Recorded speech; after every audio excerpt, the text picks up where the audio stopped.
100 years na bakery sa Maynila. Meron yan, pare. Andito tayo ngayon sa Di Masalam Bakery dito sa Pasig. At balita ko, ang lasa ng tinapay nila from 100 years ago ay hindi pa daw nagbabago. Kaya tara, tikman natin. Hello po. Kuha po kami ng pandesal. Etong ensaymada mukhang masarap to. Ayan o, pre, alam mo. Di ko akalain.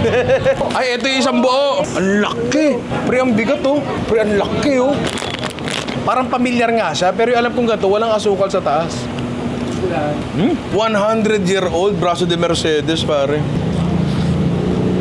Okay, syempre masarap. First of all, hindi siya ganun katamis. Yung merang niya, pati yung pinaka-custard niya sa gitna, parehas dense. Masarap to, pre, ha? Punong-puno ng keso yan. Ha? The perfect bite, pare. Tingnan mo gaano ka-fluffy yung loob. May tanong po ako, totoo po bang pugon ang gamit nyo dito? Yes, sir. Pre, mahirap mag-control ng temperature sa pugon kasi wild ang apoy, pare. Hindi tulad ng oven, pipihit mo lang, andyan na yung temperature. Ito daw muna kainin ko. Inaamoy ko, pre. Amoy usok, bonete, pare. Mainit pa. Ito yung mga tinapay, masarap pahira ng mantikilya sa umaga. Ito po ang pandesal, amoy usok, pare.